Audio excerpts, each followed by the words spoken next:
Captain Lee Dae-ho watched his squadron die one by one. The alien ships moved like angry wasps through space, their dark hulls cutting through the stars. His fighter shook as another blast hit nearby. The communication system crackled with final words from his pilots. "Captain, they got Kim! He's gone!" screamed Pilot Han through the radio. Dae-ho pressed his controls harder, trying to get away from the enemy fire. The Vaktar ships were too fast, too strong. Human weapons barely scratched their armor. In 3 years of war, humanity had won maybe 5 battles. The aliens had won everything else. His ship's computer beeped with a warning. Engine damage, life support failing. He was alone now, floating in the dark between dead planets. Earth was still 12 light-years away, too far to reach with a broken ship. Dr. Park So-jin stood in her white lab coat, looking at the genetic samples under her microscope. The alien blood glowed slightly blue under the special lights. She had been studying Vaktar biology for 2 years, ever since the first captured enemy soldier arrived at the research station.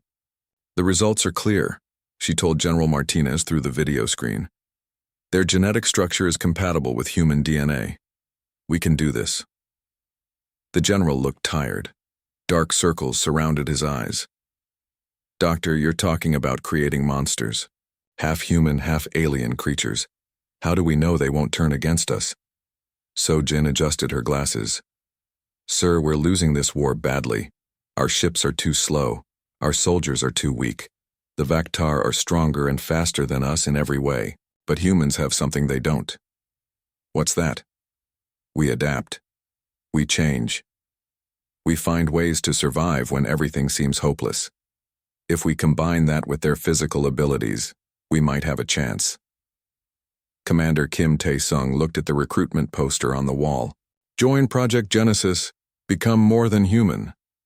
He had read about the experiments in the classified reports. Scientists wanted volunteers to become something new, something different. His wife had died in the attack on New Seoul Colony. His children were gone too. He had nothing left except the need to fight back against the aliens who destroyed his family. The nurse at the medical station asked him to sign more papers. "Are you sure about this, Commander? The process is dangerous. We don't know all the side effects yet." Tae-sung picked up the pen. "My family is dead because we weren't strong enough to protect them. If this gives us a chance to win, I'll do it." Engineer Choi Mi-young worked late in her workshop again. Ship parts covered every table. Computer screens showed weapon designs and engine blueprints. She was trying to make human technology better, but it felt like fighting the ocean with a cup. Her assistant Jang walked in with coffee. "Any progress on the new fighter design?" Mi-young shook her head. "The math doesn't work. We need power sources that don't exist. Materials that are too expensive. The Vaktar have had thousands of years to develop their technology. We've had 50 years in space. What about the hybrid program? Maybe they can help." "If it works," Mi-young said quietly. "If it doesn't kill them all first." The first transformation took place in a clean white room deep underground. Dae-ho lay on a metal table with tubes and wires connected to his body. Machines hummed around him. Dr. So-jin checked the monitors that showed his heart rate and brain activity. "Beginning genetic integration," she announced to her team. "Introducing Vaktar DNA sequences now." Pain shot through Dae-ho's body like lightning. His bones felt like they were breaking and healing at the same time. His muscles burned as they grew larger and stronger. Strange new senses awakened in his mind. He could hear thoughts that weren't his own. The pain lasted for 3 days. When it ended, Dae-ho looked in the mirror and saw a stranger. His eyes now glowed slightly blue, like Vaktar eyes. His skin was harder, almost like armor. His hands could crush steel. But the strangest change was in his mind. He could sense other people's emotions. Sometimes he heard their thoughts as whispers. The alien genetic material had given him mental powers that humans never had before. Tae-sung finished his transformation 2 weeks later. Mi-young volunteered next, wanting to understand alien technology from the inside. 20 other soldiers followed them. Each transformation was different. Some gained incredible strength. Others could move faster than the human eye could follow. A few could predict enemy movements before they happened. The first test came sooner than anyone expected. Vaktar ships appeared near Earth's moon. They had found the human homeworld. Millions of lives hung in the balance. "All units prepare for battle," Admiral Kang announced over the fleet communications. "This is what we've trained for." Daeho sat in the pilot seat of his new fighter. The ship felt different now. His hybrid senses could understand alien technology in ways that pure humans couldn't. The controls responded to his thoughts as much as his hands. The battle began badly. Human ships exploded under enemy fire. The Vaktar fleet moved toward Earth like a dark cloud of death. Traditional weapons did almost nothing against their shields. Then the hybrids joined the fight.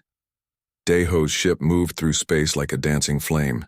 His enhanced reflexes let him dodge attacks that would have killed any normal pilot. His mental abilities predicted where enemies would shoot before they fired. Tae-sung led a boarding party onto a Vaktar destroyer. His enhanced strength let him tear through their hull with his bare hands. Mi-young's ship fired weapons she had designed using alien principles that human engineers couldn't understand. For the first time in 3 years, human forces were winning a battle. But victory came with a cost. Daeho could hear the dying thoughts of Vaktar soldiers as he killed them. Their pain echoed in his mind. Their final memories mixed with his own. He was no longer fully human, but he wasn't alien either. He was something new, something caught between two worlds. The enemy fleet retreated. Earth was safe for now. But the real war was just beginning. The hybrids had proven they could fight the Vaktar as equals. Now they had to decide what they were fighting for, and what they were willing to become to win. 6 months had passed since the battle at Earth's moon. The war looked very different now. Human forces were winning fights they would have lost before. The hybrids made the difference in every battle. Squadron leader Yoon Jae-min stood on the bridge of the battleship Thunder. He had been a Marine before his transformation. Now he led 20 hybrid warriors who could do things that seemed impossible. They could jump between moving spaceships without suits. They could survive in the vacuum of space for short periods. Their minds could hack into alien computer systems just by touching them. "Target acquired," reported his communications officer. "Vaktar supply convoy, 12 ships heading for their base at Kepler Station." Jamin smiled. Supply convoys were easy prey now. The hybrids could predict enemy movements and find weak spots in their formations. What used to be suicide missions were now simple raids. Admiral Kang Hye-jin watched the battle reports from her command center. Numbers scrolled across her screen showing victory after victory. She should have been happy, but something worried her. The hybrid soldiers were changing more each day. They talked less with normal humans. They spent their time together, sharing thoughts through their mental connections. "Admiral," said her aide, Lieutenant Park, "the hybrid squads are requesting permission to operate independently. They say they don't need support from regular forces anymore." Kang frowned. "What does Captain Lee think about this?" "He agrees with them. Says normal humans slow them down in combat." This was exactly what Kang had feared. The hybrids were becoming a separate military force, stronger than regular humans but also more distant. Some people on Earth were starting to call them the next step in human evolution. Others whispered that they weren't human at all anymore. Dr. Lim Dong-wook ran the psychological support program for hybrid soldiers. His job was to help them deal with the mental changes that came with their transformation. But every week his patients seemed to need him less. "How are you feeling today, Commander Tae-sung?" he asked during their session. Tae-sung sat perfectly still, his glowing eyes staring at something beyond the wall. "I can hear the Vaktar dying, Doctor. Every time we attack their ships, their final thoughts echo in my mind. They're not monsters. They're soldiers like we used to be. Like you used to be. Before the change. When I was only human." Tae-sung looked at Lim directly. "They have families, children. They fear death just like humans do. But they also fear something else. Something that made them attack us in the first place." Lim made notes on his tablet. "What do they fear?" "I don't know yet. The memories are unclear. But there's something in deep space that terrifies them more than death." Engineer Mi-young worked in her new laboratory surrounded by alien technology. Her hybrid abilities let her understand Vaktar science in ways that amazed her. She could see patterns in their ship designs that told stories about their culture and history. "Look at this," she told her assistant while pointing at a captured enemy fighter. "The hull design isn't just for protection. It's built to run away from something. All their ships prioritize speed and long-range sensors over heavy weapons. Running from what? That's what we need to find out." Mi-Young touched the alien metal with her bare hand. Images flashed through her mind, memories stored in the ship's computer systems. She saw vast empty spaces between stars. She felt ancient fear that had driven a species to constant war. The breakthrough came during a raid on a Vaktar research station. Captain Deho led the assault personally, his enhanced abilities letting him move through the enemy base like a ghost. He found their central computer and placed his hands on the interface. Information flooded his mind. Star charts showing dead systems, scientific reports about something called the Void Devourers, military orders to attack any species that might attract the attention of these creatures. The truth hit him like a physical blow. The Vaktar weren't conquerors. They were running from something much worse. Their attacks on human colonies weren't about territory or resources. They were trying to keep humanity quiet and hidden. "All units, fall back immediately," Deho ordered through his communication system. "We need to return to base now." The return journey gave Deho time to process what he had learned. The Vaktar had once been peaceful explorers, much like humans. Then they had encountered something in the deep void between galaxies. Something that destroyed entire star systems and turned the survivors into weapons against their own kind. Admiral Kang listened to Deho's report with growing concern. "Are you saying the Vaktar are the good guys?" "I'm saying they're scared," Deho replied. "They've been fighting a war for thousands of years against an enemy that doesn't negotiate or show mercy. They attack us because they believe that only strong warlike species can survive what's coming." "And what is coming?" Deho's glowing eyes reflected the lights of the command center. "I'm not sure yet, but the Vaktar call them Void Devourers. They consume entire star systems, leaving nothing behind, not even empty space." Dr. Sojin studied the data that Deho had recovered from the alien computer. The scientific information was terrifying. The Void Devourers didn't just destroy matter and energy. They erased the fundamental forces that held reality together. According to these records, she told the emergency council meeting, the Devourers consumed 12 star systems in the Andromeda galaxy before moving on. The Vaktar were one of the few species that escaped. General Martinez shook his head. "This could be propaganda. A trick to make us lower our guard." "The hybrid soldiers can sense deception," Admiral Kang reminded him. "Their mental abilities make lying almost impossible. If Captain Lee says the Vaktar are afraid, then they're afraid." The debate continued for hours. Some military leaders wanted to press their advantage and destroy the Vaktar fleet completely. Others argued for attempting communication. The hybrids remained silent during most of the discussion, communicating with each other through their mental links. Finally, Deho spoke. "We request permission to attempt contact with Vaktar Command. Our abilities allow us to communicate directly with their minds. We can verify their claims and determine their true intentions." "Absolutely not," General Martinez said. "It's too dangerous." "Everything is dangerous now," Jamin added quietly. "But doing nothing might be the most dangerous choice of all." The decision came from Earth's civilian government. President Chen authorized a limited contact mission. The hybrids would approach a single Vaktar ship under a flag of truce. They would attempt to establish communication and learn the truth about the Void Devourers. As the hybrid squad prepared for their mission, normal human soldiers watched them with mixed emotions. Fear, respect, envy, and worry blended together. The hybrids were humanity's greatest weapon, but they were also becoming something beyond human understanding. Deho stood at the airlock of his ship, looking back at the human fleet. His transformation had given him the power to fight aliens as an equal, but it had also separated him from the species he was trying to protect. He could barely remember what it felt like to be fully human. The mission to contact the Vaktar would change everything. If the aliens were telling the truth about the Void Devourers, then humanity and the Vaktar would need to become allies instead of enemies. The hybrids would become bridges between two species, translators for two different forms of life. But first they had to survive the meeting. And they had to convince both sides that working together was their only chance of surviving what was coming from the dark spaces between the stars. The Vaktar ship hung in space like a dark metal cathedral. Its hull was covered with symbols that hurt to look at directly, Captain Deho felt his hybrid senses picking up energy patterns that his human mind couldn't understand. "Receiving transmission," reported his communications officer. "It's not coming through normal channels. They're sending thoughts directly to our minds." Deho closed his eyes and opened his mental barriers. Alien thoughts flowed into his consciousness like cold water. Images of vast empty spaces filled his vision. He saw stars dying not from age or war but from something that consumed their very existence. "We greet the bridge children," came the alien voice in his mind.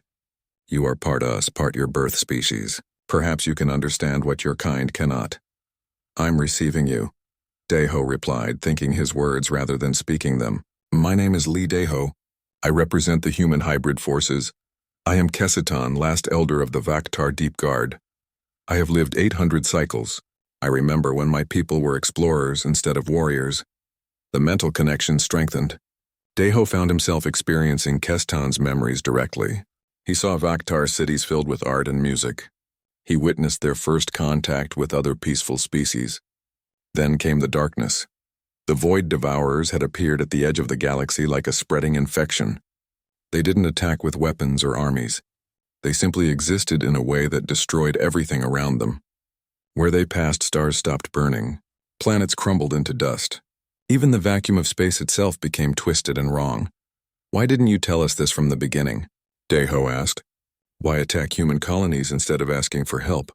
"Because your species was making too much noise," Keston replied. "Your radio signals, your expansion, your wars. All of it sends vibrations through the cosmic web. The Devourers follow such disturbances like predators following blood and water." The truth was devastating. Humanity's rapid expansion across the stars had been like lighting a beacon for the most dangerous force in the universe. The Vaktar attacks were meant to keep humans quiet and hidden, not to conquer them. Back on Earth, Dr. Sojin analyzed the mental recordings that Deho had transmitted.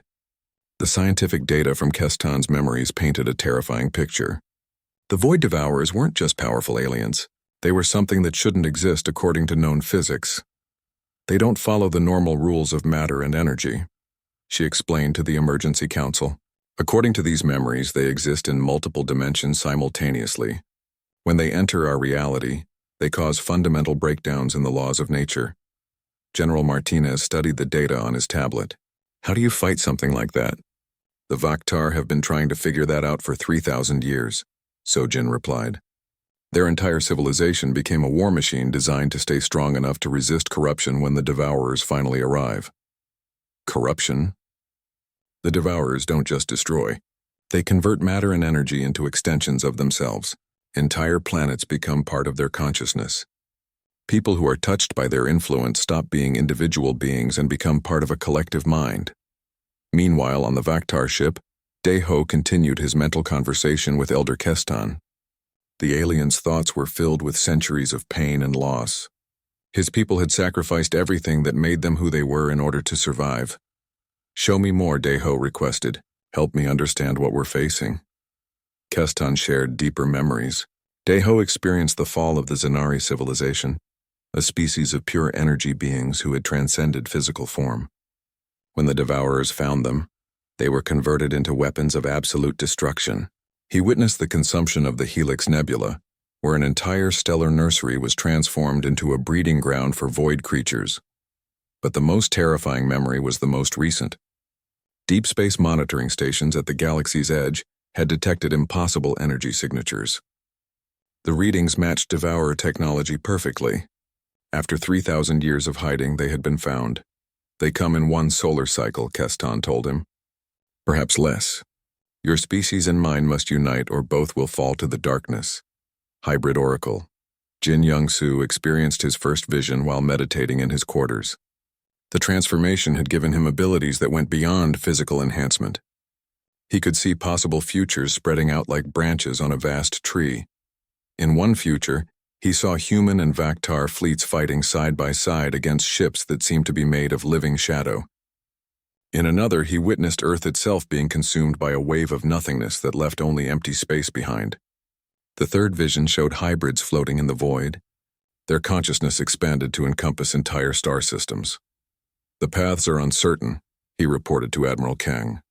"But in every timeline where we survive, humans and Vaktar work together. In every timeline where we remain enemies, both species are destroyed. Captain Moon Kyung-ho commanded one of the few traditional human units that still fought alongside the hybrids. His soldiers were entirely baseline human, but they had learned to coordinate with hybrid abilities in ways that made both forces more effective.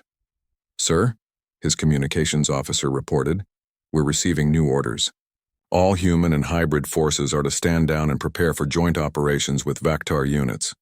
Moon felt his stomach tighten. 3 years of war didn't end overnight.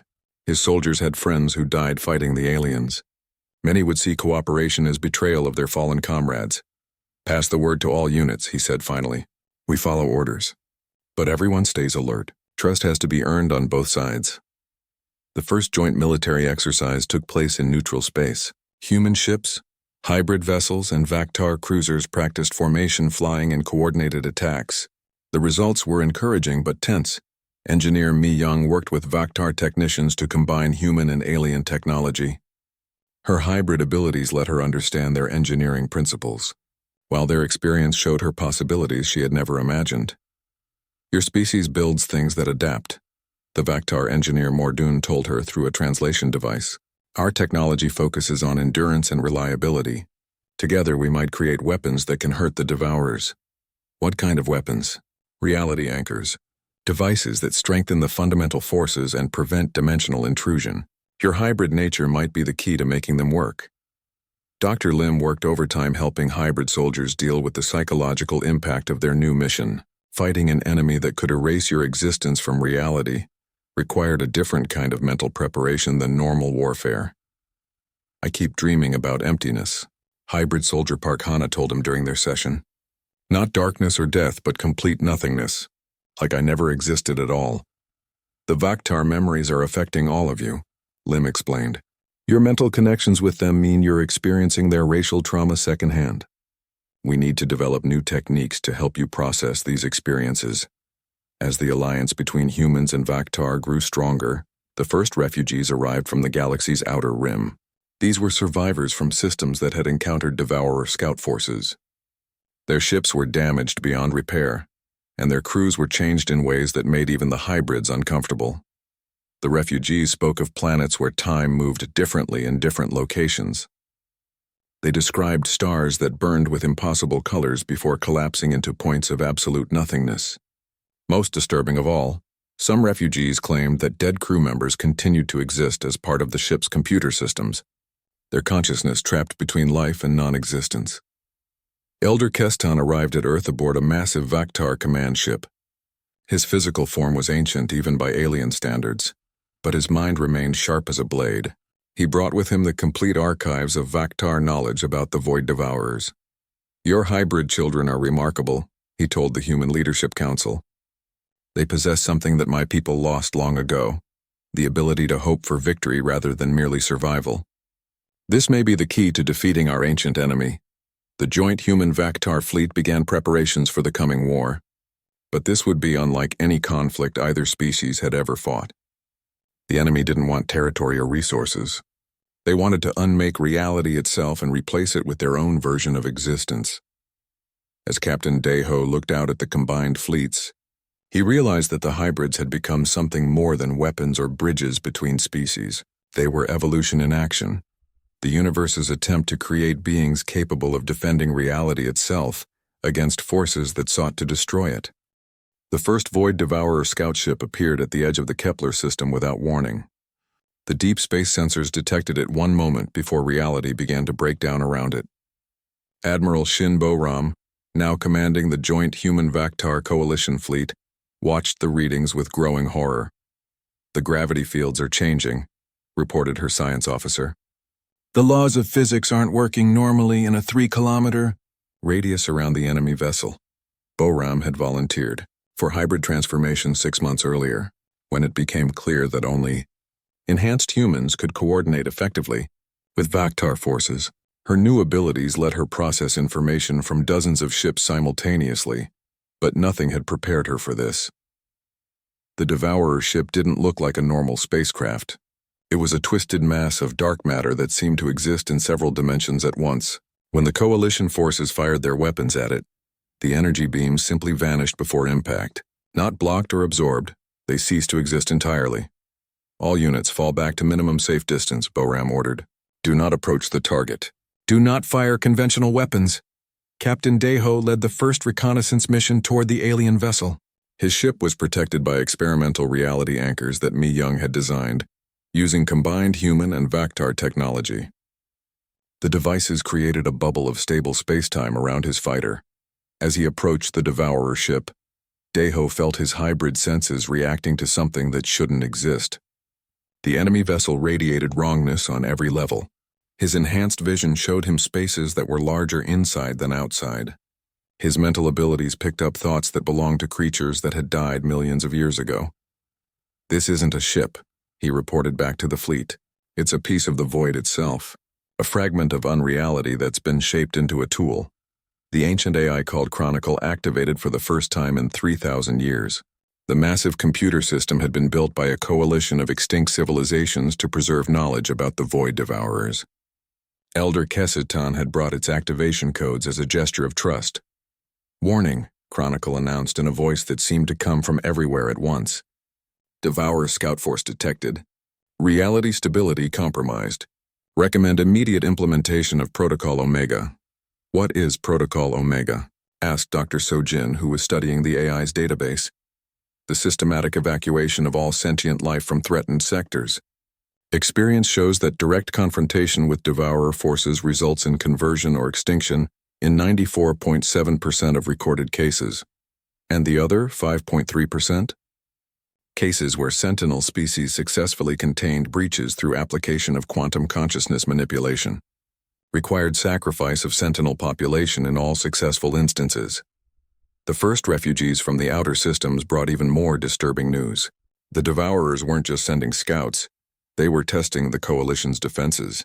Each attack was carefully designed to learn how reality anchors worked and find ways to overcome them. Dr. Lim interviewed a Vactar refugee named Thakmar, who had escaped from the Rigel system.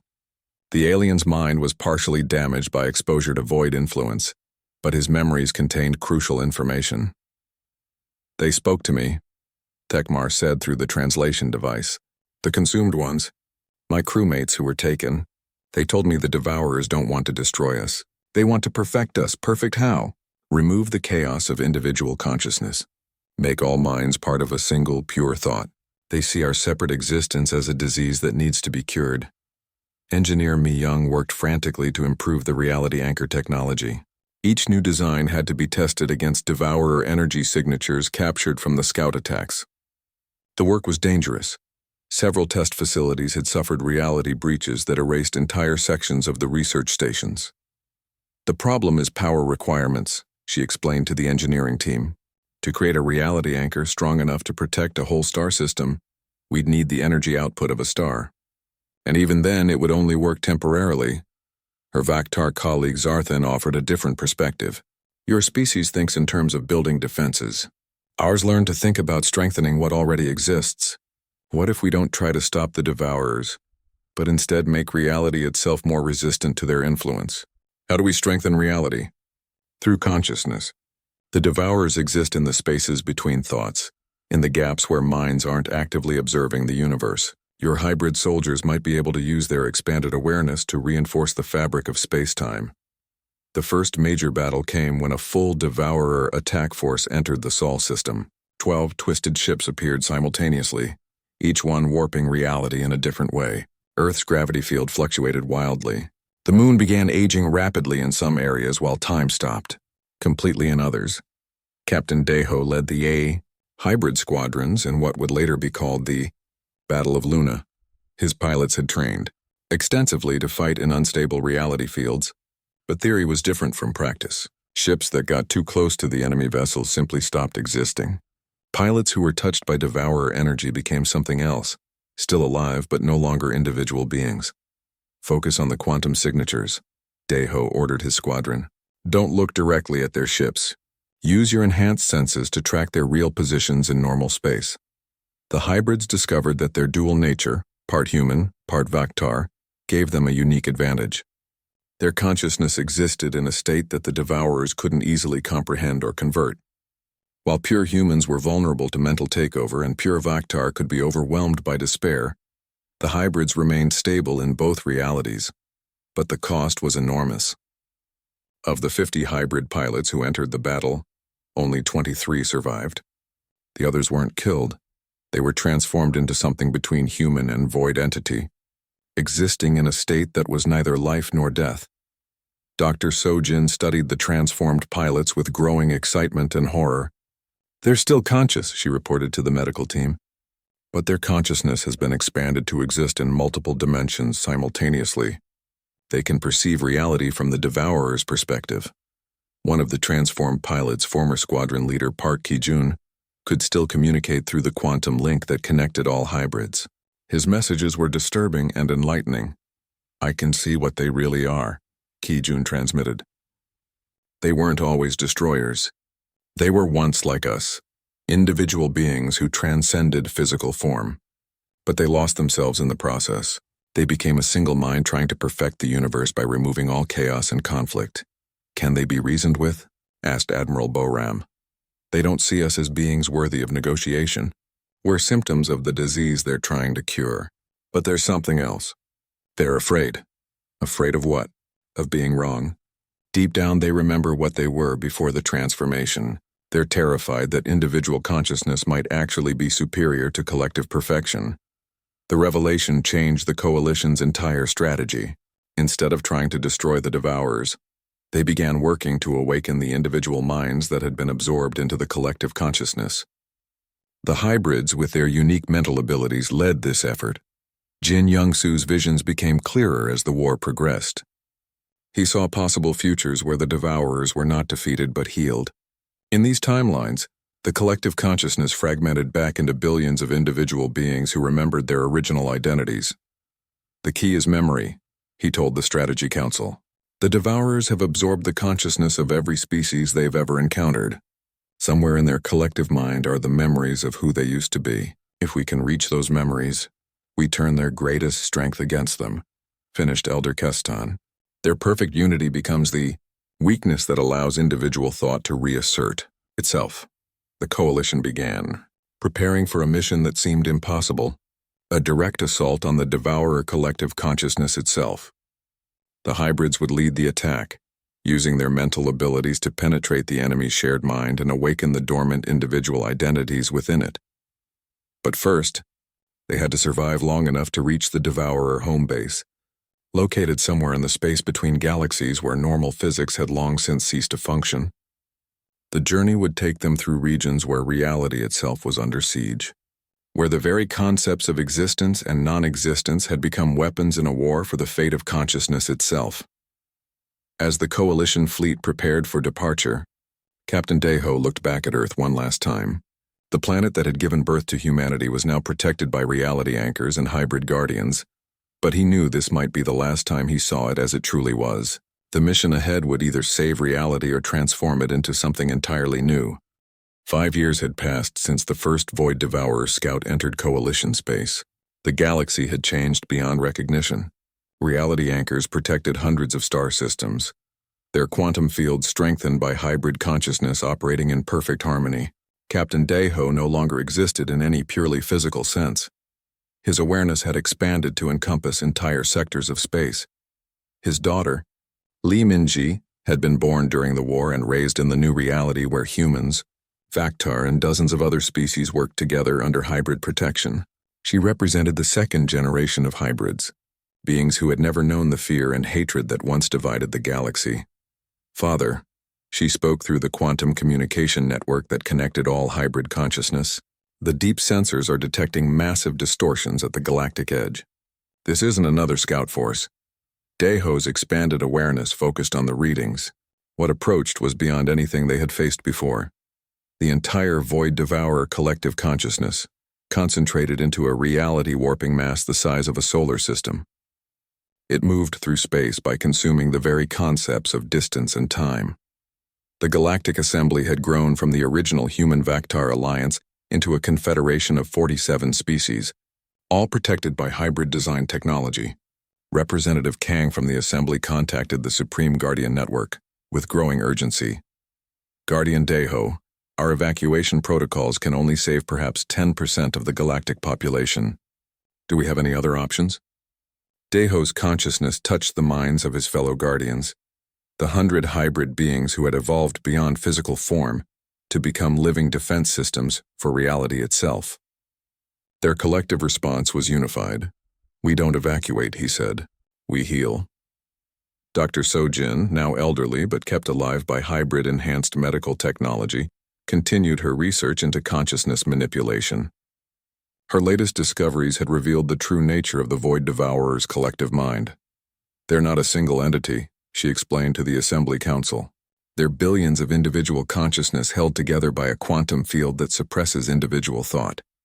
If we can disrupt that field, the collective fragments back into separate beings," finished Engineer Mi-young, whose own consciousness now existed partially in the hybrid network. "But the field is powered by the despair and fear of the absorbed minds. To break it, we need to replace those emotions with something stronger." The answer came from an unexpected source. The last prophet, a void devourer entity that had maintained individual consciousness for millions of years, made contact with the hybrid network. Its thoughts carried the weight of eons spent watching its people become something they never intended to be. "I have hidden in the spaces between their thoughts for so long," the prophet transmitted, "waiting for beings capable of understanding what we have become.